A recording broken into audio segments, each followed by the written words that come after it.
Vous êtes le PDG, vous disposez d'une somme de 100 millions de dollars que vous devez investir dans un pays. Où irez-vous? Hey toi, oui toi, bienvenue sur Sina Amani Salia. Bonjour tout le monde et bienvenue dans ce nouvel épisode de Sina Amani Salia. Aujourd'hui, nous allons jouer à un jeu. Vous êtes le PDG de la compagnie africaine Africa Unite. Vous êtes une compagnie qui a réalisé beaucoup de bénéfices et vous pensez qu'il est temps de diversifier vos activités. Pour ce faire, vous pensez à vous lancer dans le domaine minier, qui est un secteur porteur, en ouvrant une mine d'or. Vous avez magasiné les différents pays et vous avez retenu 3 choix qui vous paraissent attractifs. Voici les choix qui s'offrent à vous. Bienvenue en République Anta Diop, un pays doté d'un avantage logistique majeur grâce à une longue côte maritime, un port moderne et un réseau routier bien développé qui permettent un acheminement rapide et efficace des ressources. Cependant, le pays souffre de problèmes énergétiques récurrents, ce qui vous oblige à investir dans des générateurs ou des sources alternatives d'énergie. Le royaume Nkrumah attire les investisseurs avec son régime fiscal compétitif, comprenant des taxes faibles et des redevances réduites. Cependant, ce pays enclavé dispose d'infrastructures limitées, rendant le transport des ressources minérales coûteux et complexe. Vous devez investir massivement dans des routes ou des alternatives logistiques pour compenser. La fédération Rawlings, quant à elle, se démarque par un approvisionnement énergétique stable grâce à une grande centrale hydroélectrique proche des sites miniers. Les ressources peuvent être extraites efficacement, mais les infrastructures routières et portuaires sont sous-développées, augmentant vos coûts logistiques. Vous devez aussi composer avec un régime fiscal plus exigeant, incluant des taxes et des redevances élevées. Chaque pays offre des opportunités uniques, mais présente aussi des défis majeurs.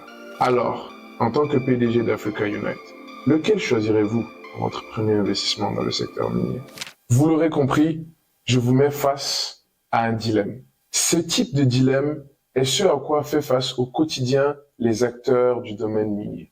Que ce soit les pays et leurs gouvernants, et que ce soit les investisseurs aussi de leur côté, qui doivent choisir entre une maximisation de leurs gains et le meilleur endroit pour s'implanter. Et sachez que ce petit exercice a été grandement simplifié. Il y a bon nombre d'autres facteurs tels que la stabilité politique, la sécurité aux alentours, les catastrophes naturelles, les grands changements au niveau des cours des marchés mondiaux. Tout cela sont des choses qui influencent les investissements qui sont faits dans un pays. Mais allons encore plus loin. Prenons maintenant la perspective des pays africains. Vous vous êtes sûrement déjà demandé pourquoi, en entendant les pourcentages qui reviennent à des pays africains dans certains contrats, comment peuvent-ils s'accommoder de si petits pourcentages pour des contrats où il est lieu de l'exploitation de leur propre richesse? Vous vous êtes sûrement aussi déjà demandé, mais pourquoi n'exploitons-nous pas nous-mêmes nos propres mines? Pourquoi dépendons-nous autant des investissements étrangers? Eh bien, la réalité est que les pays africains sont confrontés à d'énormes défis au quotidien. Il y a aussi une autre réalité qui est le fait que quand vous êtes un pays africain, vous avez 52 autres compétiteurs sur le marché qui ont des offres très souvent similaires à la vôtre. Et c'est encore plus compliqué quand on ne se met pas ensemble pour décider d'un prix fixe sur ce que l'on vend. Dans ce cas-là, quand un investisseur vient, c'est lui qui est en position de pouvoir à la table de négociation. Et c'est vous qui êtes obligé de faire des compromis pour avoir les fonds dont vous avez tant besoin pour développer votre économie. Concrètement, qu'est-ce que cela veut dire? Pour mieux vous faire comprendre la réalité de ce domaine, je vais vous donner un exemple. Imaginez aller faire vos courses dans un marché de vendeurs de tomates. Un marché où il y a 54 vendeurs côte à côte qui vendent tous des tomates et qui ne se sont pas mis d'accord sur le prix du kilo de la tomate. Certains vous parlent de 50 cedi le kilo, d'autres vous parlent de 30 cedi, d'autres vous parlent même de 25. Dans cette situation, qui est en position de force? Vous, très certainement, car vous irez dans l'endroit où on vous demandera le moins d'argent. Et si par hasard, il y a un vendeur qui a des tomates spécifiques que vous voulez, vous pourrez lui mettre sous le nez le fait que, ton voisin d'à côté me propose moins.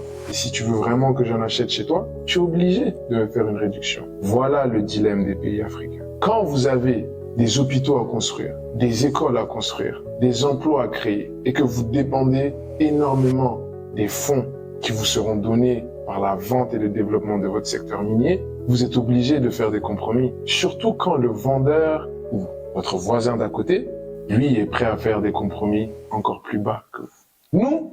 Nous réclamons d'une perspective africaine assumée. Donc, notre message et notre volonté, c'est de parler des choses que nous devons changer pour faire en sorte de devenir de véritables acteurs de notre secteur minier et in fine de notre avenir. Si vous avez regardé nos autres vidéos comme la vidéo sur les minéraux critiques, la vidéo sur les enjeux de la transition énergétique et même la vidéo qui récapitule tout simplement tous les défis auxquels font face les pays africains, ce qui freine notre avancée, vous savez maintenant que nous sommes à une croisée des chemins. L'histoire nous donne l'opportunité de devenir de véritables acteurs de notre avenir et de prendre en main notre secteur minier. Mais pour cela, il y a des choses qui doivent changer. Dans tous les problèmes que j'ai énumérés, je n'ai pas parlé du plus gros, le plus problématique. La corruption, le manque de transparence est une maladie qui gangrène notre évolution. Je ne suis que géologue, je ne suis ni un magistrat, encore moins un politique. Mais il est nécessaire de le souligner si nous voulons vraiment redéfinir un environnement qui va être quelque chose dont nous pourrons être fiers dans quelques années. Maintenant, vous vous dites, ok Sina, tu viens de nous présenter un problème qui semble être extrêmement complexe et je ne saurais même pas te dire de quel côté nous devons l'attaquer. Vous avez raison, mais mon objectif n'est pas de vous décourager. Comme disait Carl Ewig, très souvent, la société a du mal à résoudre les problèmes sociaux à cause de l'échelle à laquelle elle présente ces problèmes. En effet, quand un problème paraît trop grand, cela décourage l'innovation et la prise d'action. En réalité, il faut comprendre qu'il faut subdiviser les problèmes en plus petits problèmes. Et si on subdivise les problèmes en plus petits problèmes, ça veut dire qu'on a aussi beaucoup plus de petites solutions. Et en réalité, la solution se trouve en chacun de nous. Vous faites partie de la solution. Je fais partie de la solution. Nous sommes tous ensemble la solution. Entreprenez, développez ce que vous faites, quel qu'en soit votre domaine d'action. Soyez honnête, soyez transparent. Exigez de nos gouvernants de bons systèmes de gouvernance. Et c'est l'addition de tout cela qui va créer une population forte, riche, qui permettra de créer des environnements où nous prendrons le contrôle sur nos propres richesses. Nous arrivons à la fin de cette vidéo. Merci infiniment de nous avoir suivis. Dites-moi en commentaire quel choix vous auriez fait en connaissance de cause en tant que PDG de la société Africa Unite. Je suis curieux de savoir vos avis. Aussi, n'hésitez pas à partager et à liker cette vidéo. Retrouvez-nous dès aujourd'hui sur la page. Pour finir, je vous laisse avec cette sagesse africaine. Un voyage de milieu commence toujours par un pas.